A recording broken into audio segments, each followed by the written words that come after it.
Hello, everyone, and welcome to the podcast for the Degrassi episode, Hush. Tonight's episode, I'm going to say right off the bat, not one of my favorites. It didn't feel like a whole lot happened, or a lot kind of did happen, but it just felt a bit off and weird to me tonight. So Miles basically has a full-blown weed addiction now, apparently.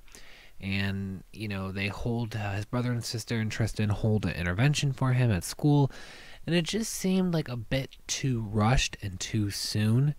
And then, he does end up hitting Maya in the car, while she's on her bike. And I feel like maybe they could have done the intervention after, that. It just felt like the intervention was too rushed.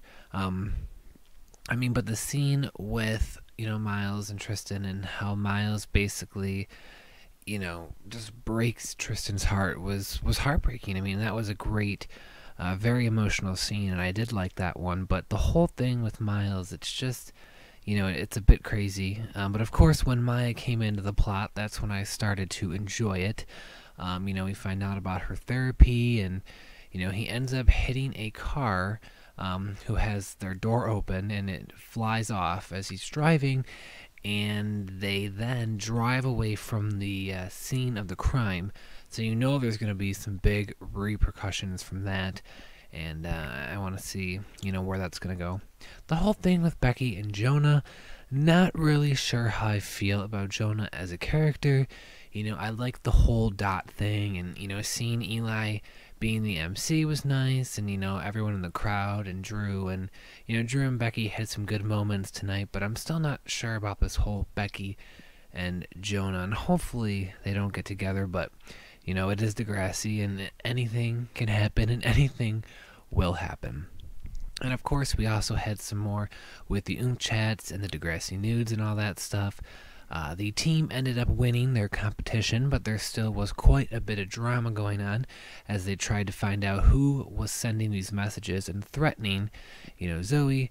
And of course, everyone assumed it was going to be Hunter in terms of all of us viewers. But it turns out it may have been Arlene, who is Hunter's new friend that was introduced a few weeks ago. It's not explicitly said yet who it was or how it happened, and there's still a bit of mystery going on in that plot, and I am curious to learn more about Arlene and of course Hunter, because we haven't gotten to see a whole lot of Hunter, and he hasn't really had too many big plots or anything yet. So this was definitely felt like more of a setup episode again, and just hoping for some big, some action and some exciting things to take place here in these last few episodes before we go on a long extended break. Thank you so much, everyone, for listening to the podcast. I hope you all enjoyed it, and I will talk to you all next week.